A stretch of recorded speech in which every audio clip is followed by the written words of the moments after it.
Hey guys, and welcome to Should You Buy It, where all we do is talk a little bit about the game and whether or not we think it's worth the cost.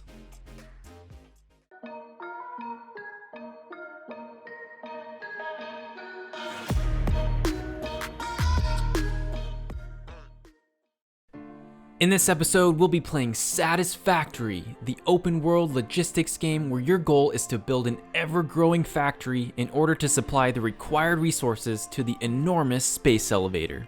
Now, the first question that we always cover in these videos is what stage of development is the game in? And in this case, Satisfactory is in early access and available on PC for $30.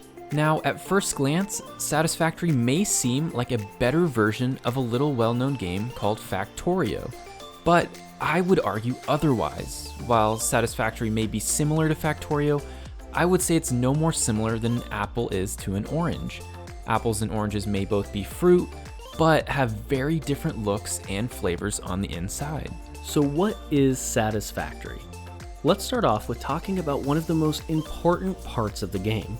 The building. Building in Satisfactory feels very well satisfying.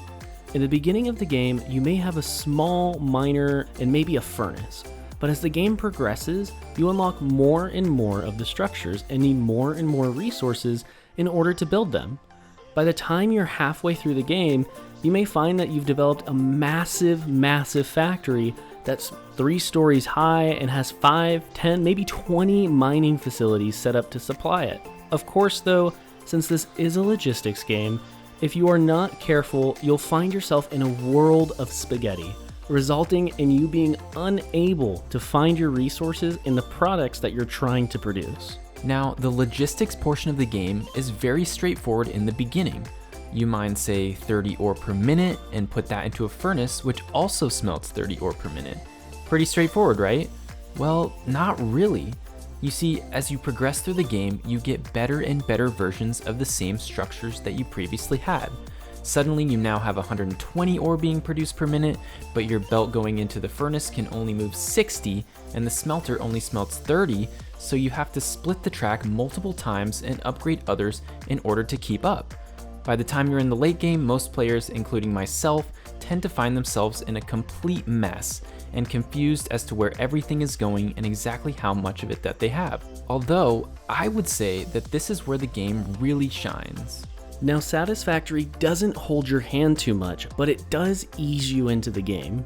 It starts you out very basic, but gets very complicated towards the end. This creates a great challenge for logistic game lovers as they try to progress you into that late game. Satisfactory doesn't change much between each playthrough, but you will find that each time you restart the game, you find new ways to keep things organized and working in a more efficient manner than the time you did before. The game also offers 4 different starting places all on the same map. Now you may think to yourself, well, that's not a lot, but Satisfactory's map is massive. I mean, it is really massive. Just to walk from one side to another takes up to 30 minutes or sometimes an hour if you're going from corner to corner. Of course, Satisfactory does have ways to help you through this though, and that lies in its transportation systems. So, Satisfactory has quite a few ways to travel in the game, most of which are interesting and unique from one another. The game has all kinds of things, from parachutes to tractors, and even my personal favorite, hypertubes. Some of these are for transporting people, and others are more for transporting resources. Now, if you remember earlier, we talked about how big the map in Satisfactory really is. Well, what happens when you need to transport resources from half a map away to your main working facility? Well, that's where one of the coolest features in Satisfactory comes in. It allows you to record a path while driving a vehicle and set it to auto drive that path. All you need to do after that is set up a quick little unloading and loading facility and you're good to go. Instead of running those massive conveyor belts all the way back, now all you have to do is have an automated tractor driving and transporting the resources for you.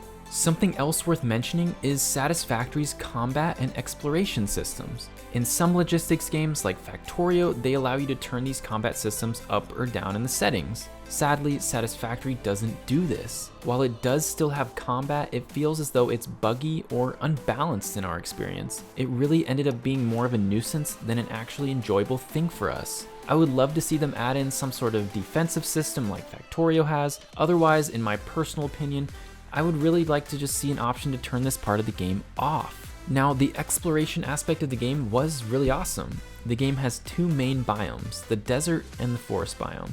Both have cool, unique things about them, but the best part was the tiny biomes. At one point, we came across a giant pink mushroom biome filled with tons of plants to eat in order to heal. Then just a little later, we found a creepy cave infested with spiders. They then go a step further to encourage exploration by adding in magical slug things that you can turn into power shards in order to make your factory work more efficiently. At the end of the day though, we weren't able to explore the entire map, but it definitely feels well put together and with tons of unique and interesting locations for you to explore. Now before we move on, let's talk about the multiplayer in its current state. The devs offer you the ability to play multiplayer, which I don't think anyone can complain about, but it does have some serious issues with syncing and bugs.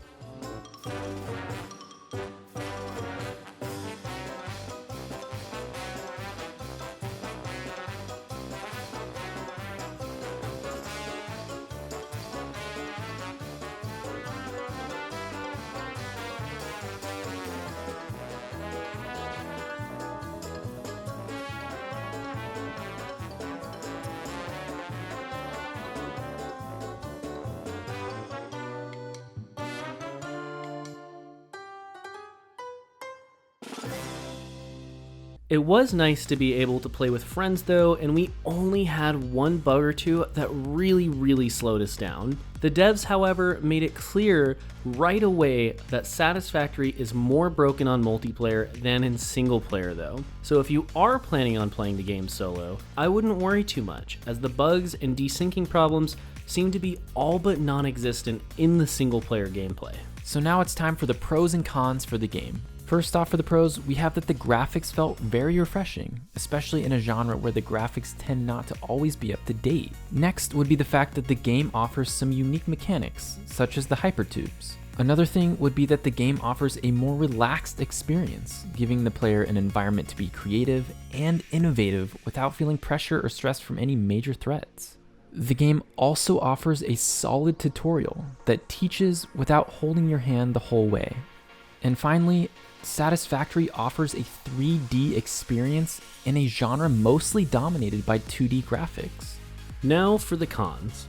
First off, we have that combat just felt really clunky and almost just unenjoyable entirely in this game. After that, one of the biggest issues is how buggy multiplayer is. It can almost get to the point sometimes where it just ruins the experience. Lastly, we have that there really wasn't any end goal. It just kind of ends. There's not really a launch out to space or anything like that, but hopefully they'll work on this in the future. So when we rate games, we want to get 1 hour of enjoyment out of every $1 we spent. So for this game in particular, we would want to get roughly 30 hours of enjoyment out of the $30 that we spent. And after putting 24 played hours into this game, we give it 7 out of 10 potatoes. Now hold on, before you guys fight in the comments about how great this game is, let us explain why we gave it the rating we did. You see, Satisfactory is still in early access, and we have hope that it could get better and be a 9 or maybe even a 10. But right now, between the multiplayer bugs, the combat not feeling too great, and really no good endgame goal, we just felt we couldn't give this game more than a 7. Now, if you are planning on buying this game, you will more than likely get your 30 hours out of it. Like I said, we have high hopes for it, but at the moment, this is the best that we could honestly give out. Now, if you want more money-saving content, consider subscribing to our channel, where we release new videos every single week, where we spend the money so you don't have to. Make sure you guys smash that like button, and as always, thank you so much for watching, and we will see you next time.